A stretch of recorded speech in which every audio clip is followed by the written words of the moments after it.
陪伴其实本身它就是一种安慰的一个力量。所以牧师也常跟我们关怀部讲，到医院里面去探望病人的时候，不要一去就一直讲话，讲啊，有时候去不一定话多，他看到你他就开心了。但是当我们照新眼光读经的进度，我们就会知道，从第3章一直到第14章，就开始发生了一段约伯和他3位朋友的辩论，我们都舌战。最后朋友还是受不了了，要给约伯一点建议。约伯遇到那么大的事情，约伯一时之间不知如何是好，我们都吓他，这是很正常。就像昨天有地震嘛，台北也有地震啊。刚开始吓到说我们就不晓得怎么办，那是很正常的。我们还会问，遇到苦难的时候，为什么是我？为什么是我碰到？我们可能会发牢骚、吐苦水，在所难免。但是我们看到这3位朋友，他们在用自己的立场、自己理解的角度来解读约伯的事情。他们花了长篇大论，然后来指责约伯。这是最让人家害怕的地方。可能在我们身边，在我们教会，常常会犯的错误。我们常常给我们的弟兄姐妹意见，你就要怎样，你才会怎样。你就是祈祷不够啦，信心不够，你信心不够，你祷告不够多。哇，你怎么知道我没有祷告？你怎么知道我没有信心呢？不然，今天每个弟兄姐妹都变成问题的专家。我们要知道，在理论上面，我们对一件事情，我们可能知道。好，就我们以我们爱餐这个主厨来讲大家在外面看金会长老这边忙看了3年在外面大家都看了一口的好菜每个人都可以讲说要怎么弄可是真正进去真的不是那么容易不是那么容易信仰也是一样，我们常常在门外面看这个信仰，我们会觉得这个信仰很简单。但是当我们把门打开，我们踏进去之后，我们就知道，并不是那么的容易。约伯是怎么样的一个人？圣经说，约伯是一个完全正直、敬畏上帝、离开恶事的一个人。他有许多的羊群、牛、骆驼，还有许多的那个奴仆，代表他有很多的财产。如果用我们现在来讲，他的身份应该是属于金字塔顶端的。经文第8节到12节说，耶伯对上帝说：“耶伯虽然遭遇那么大的事情他仍然对上帝说：‘你的手创造了我，我的四肢都是你创造的。你制造我就好像泥巴一样，把我塑造起来。’”这边我们看一下经文，那个可以看一下经文我们看一下经文大家可能刚看不到懂第10节可能他这个比较文言。现在的中文译本就是其实透过男跟女，把我们人创造出来，透过男跟女，把我们人创造出来。他说：“主你用皮跟肉，衣给我穿上。”把我骨跟筋把我联络在一起，哇！约伯对上帝非常的了解，他了解上帝的手艺就像他细腻的工匠一样，对我每一个人每一个部分都非常的了解。我们在创造的过程当中是这么的一个奇妙，表明上帝的恩典、上帝的怜悯。约伯知道生命的主权在上帝，所以上帝怎么样造人？上帝也可以怎么样的来有权利把我们收走，以至于耶伯讲的那一段很有名的话，纵使他的儿女都走了，他的财产也都没有，他还想说：“我赤身出于母胎，也必赤身归回。赏赐的是耶和华，收取的也是耶和华，耶和华名是应当称颂的。”我想，这个信仰是非常非常的大。但是紧接着，当撒旦再一次对耶伯的肉体上面直接攻击的时候，耶伯就没办法理解了。为什么苦难会发生在我身上？哇！当苦难发生在孩子，真的在财产身外之物的时候，耶伯的反应跟现在的反应完全是不一样。只是在耶伯，他从脚底到头顶上都长了毒疮啊，全身被病毒来攻击。圣经说他坐在灰烬中，灰烬在古时候就是像好像郊外的垃圾场一样，他用瓦片去刮他的身体。所以我们判断，他有可能已经得了麻风病了。麻风病就要跟人群来分开。按照当时人会得麻风病，代表你这个人一定是大大的得罪上帝，才会遭到这样的一个报应。我们看约伯从以前那么被欢迎，如今呢，仿佛真的是从天上掉到地上。你要约伯如何受得了？我想这样的一个情况，没有一个人受得了。耶伯认为他已经被上帝抛弃了，以至于他不断开始对上帝埋怨。他怎么说呢？上帝，你竟然用你的手造了我，但是你为什么要把我毁灭呢？你不是好像泥土造我吗？但是你为什么要让我归于尘土呢？我不晓得在座的弟兄姐妹在经历过这样的苦难的当中，有没有这样子去抱怨过上帝？上帝啊，你要毁灭我吗？你不如让我死去，你不如让我去死。耶伯的内心非常的绝望，他求上帝让他去死。耶伯在这边质问上帝：你为什么要创造我，又让我遇到苦难？意思说，苦难到底对生命有什么意义呢？当耶伯这样问的时候，代表他将自己放在舞台当中的中央，他去看待所发生的事情，去问上帝：苦难到底对我们生命有什么意义？这也是我们常常会碰到的一个困难。当我们碰到让我们不满意的事情，当我们碰到苦难的时候，我们也会做出这样的反应。我们习惯用自己当作中心，往外去看，我们会无限把问题放大，好像这个世界的人都欠我一样，好像我们是最委屈的。其实是我们不敢面对内心我们的真实的自己，我们其实是很软弱，我们需要上帝的帮助。我们看到原本对上帝有极大的信心的耶伯，他的信心受到严重的一个考验，完全的崩盘、消失。有时当外在的攻击临到我们的时候，我们可能会怪东怪西、怪环境、怪伤害我们的那个人，但是我们却没有发觉到一件事情，发觉到原来我们内心的信心是这么的不堪一击啊！原来我们的信心好像纸做的房子一样，风一吹就倒。每一个人在生命当中都有很难跨越的事情，每一个人都不一样。有一个神学家用这样来比喻信心：当信心用在你自己不是直接的上面的时候，我们每个人都很有信心。刚刚在用爱餐的时候，听那个景华我们一个姐妹，她说我们为什么要跟她说德国的一个记者说，你们台湾的人为什么要跟美国买武器？你们要跟他讲不。大家觉得呢？金明就说，这个就是刚牧师讲的嘛，他是德国人嘛，他怎么知道不知道我们台湾的处境嘛？我们也不希望跟他买，但是我们非买不可。当跟自己没有关系的时候，我们可以很轻松的讲一件事情。今天牧师又准备道具就像一个绳子一条绳子，我们用这个绳子来捆绑东西，请问牢不牢靠？觉得牢靠的请举手。等一下，有98.8%人没举手是什么样？就随便绑个箱子牢不牢靠？那个谁，那个国院配合一下牧师来，国院牢不牢靠？牢靠嘛，对不对？牢靠嘛，绑箱子嘛。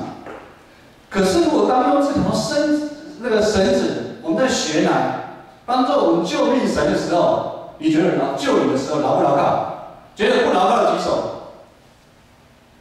一定不牢靠，我怎么可能相信这条绳子可以救我？当跟你自己有关的时候，事情就不是那么简单了。弟兄姐妹，当信心不需要接受考验的时候，我们会觉得很容易，我们会很轻易讲出我们的看法，讲出我们的意见。但是当信心面临真实的考验的时候，我们才知道这么困难。耶伯的情形也是一样，他生活在金字塔顶端，他永远没办法明白在中下阶层生活的痛苦啊。所以我们才会说很多的官员不接地气，有没有？不接地气。我以前的牧师教我什么是奉献，我想大家都知道奉献。他说啊，我一直放在心里面。他就是说啊，就是当你把手放进口袋里面，掏钱要奉献的时候，那一刹那你的心会痛，这才是真实的奉献。这也就是寡妇2个小钱的概念。我们将我们全人、我们全身献给上帝。当我们面对生活的需要，以及奉献跟服侍拉扯的时候，这个时候对主的信心考验才是真正的开始。看你是爱世界还是爱主，这个考验就出来了。摩西在诗篇90篇第10节这么说：我们一生的年日是70岁，若是强壮可到80岁，但其中走金夸的不过是劳苦愁烦，转眼成空，我们便如飞而去。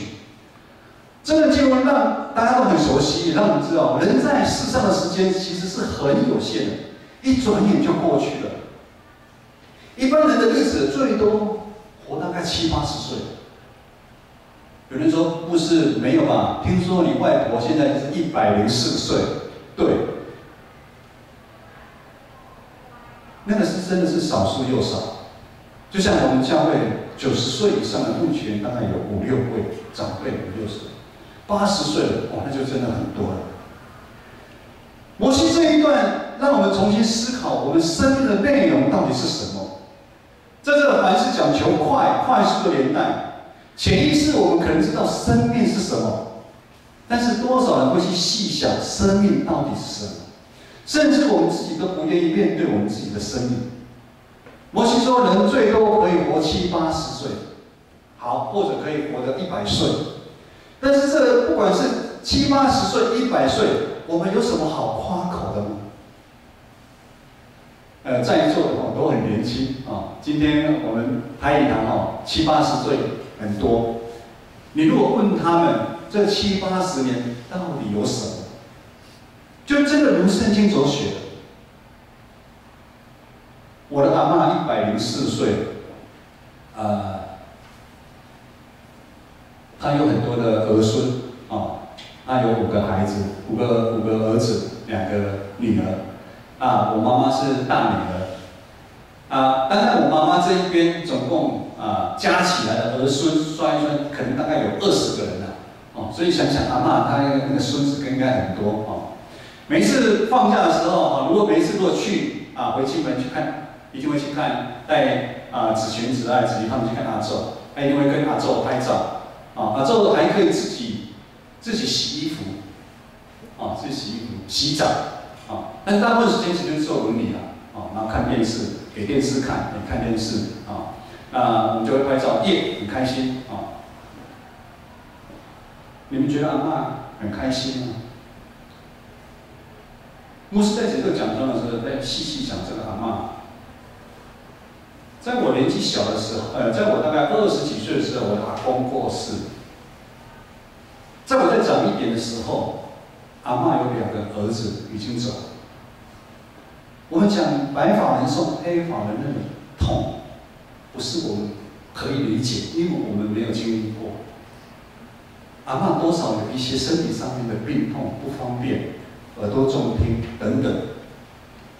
所以就如今天经文所说的，人活在世上的日子，一生从年少一生战战兢兢的打拼，可能拥有许多的房子、金钱、社会的地位，甚至名声。可是当我们生命渐渐走到最后的时候，我们会明白一件事情，就是我们不但带不走，甚至在后来的时候，这些东西都用不上了，用不上。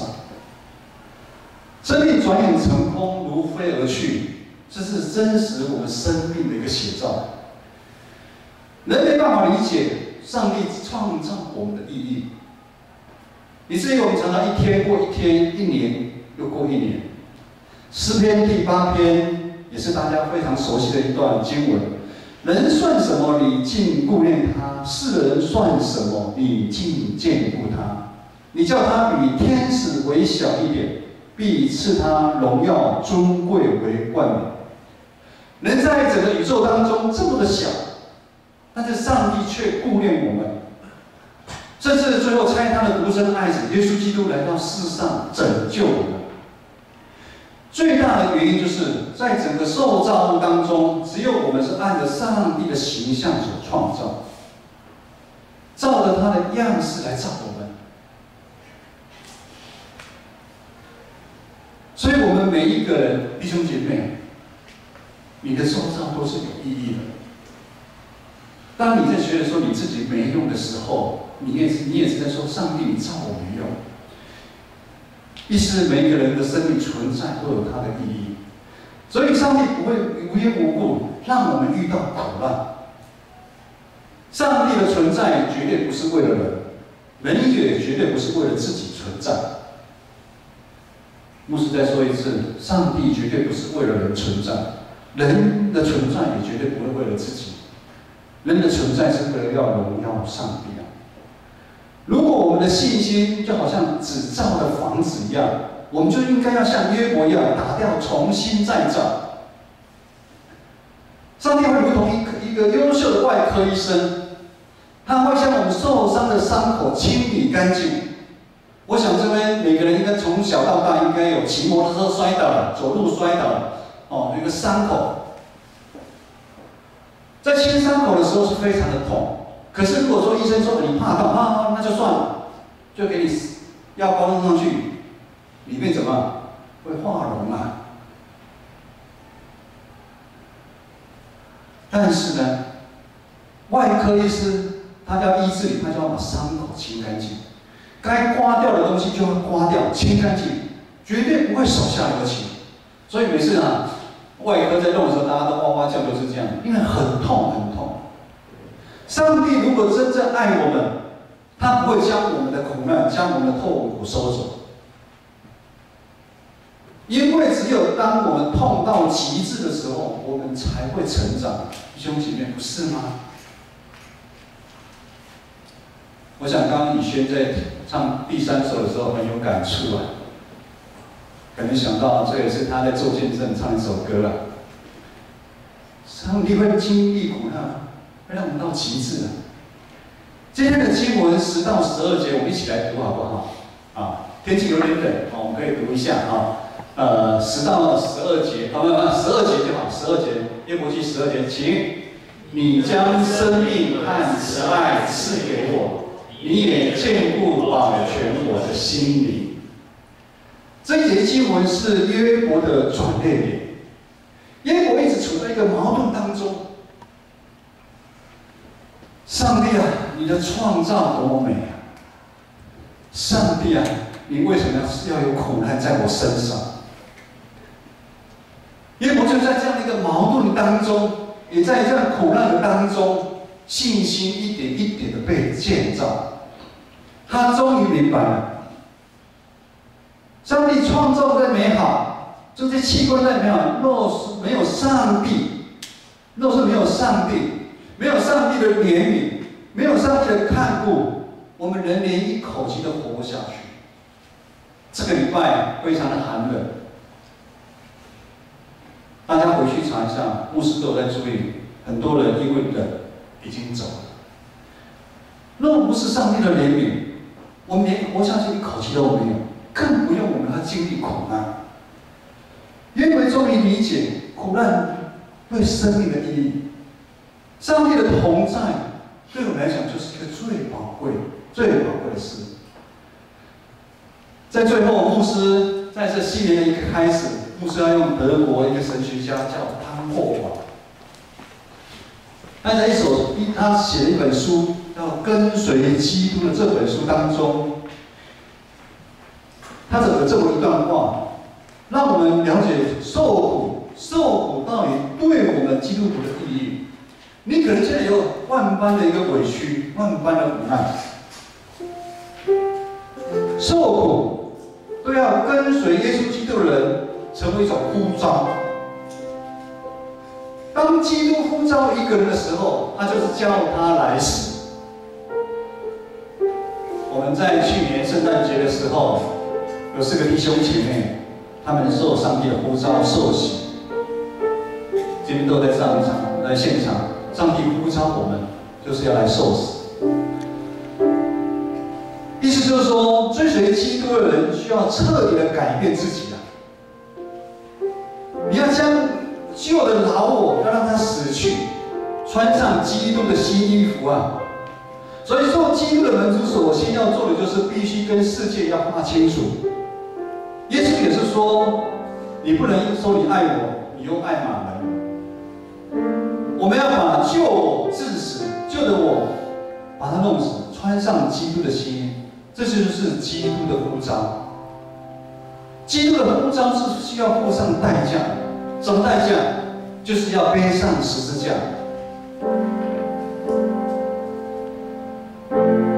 放下自己的意志，放下自己的需要，自己的坚持，来跟从主的意志，走主要我们走的道路。唯有这样，才能经历到十字架带给我们的恩典。约翰福音16章33节说：“在世间你有苦难，但是上帝要我们知道，他已经赢过苦难。”耶稣已经让我们知道，我们人在世上一定会有苦难，但是我们的盼望是什么？我们盼望就是上帝的应许，他会与我们同在，而且他会战胜那个苦难。有上帝同在，我们就一定会战胜苦难。当我们在忍耐、等候苦难过去，当我们转头再看那个时候，我们会觉得说：哇，苦难是化妆的祝福啊！盼望新的一年，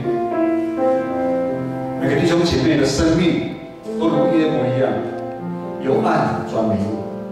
我们的生命要得到很大的翻转，我们对主的信心要重新被建造。我们起立来唱这首歌《唯一拯救》。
主耶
来做个祷告。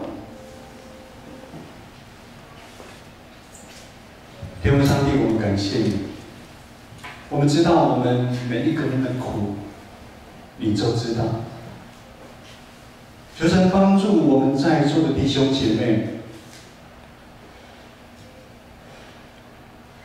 求神帮助目前还经历到一些委屈一些被攻击的弟兄姐妹们，求你帮助他们开启他们的心门，帮助他们再一次的回转到你的身上，让他们将他们的信心重新的被建造起来。你求神帮助一些目前在苦难当中的弟兄姐妹，不管是遭受身体上面的病痛，或者许许多多的攻击，主啊，帮助我们有更多的忍耐，更多的盼望，因为我们知道你与我们同在，你一定带我们经历死荫的幽谷，如同约伯一样，再一次的信心被建造起来，重新享受与神同在那个美好。我们一起来领受从上帝而来的赐福，愿我主耶稣基督的恩惠、天父上帝的慈爱、圣灵的感动，与你们众人同在，从今时直到永远。阿们。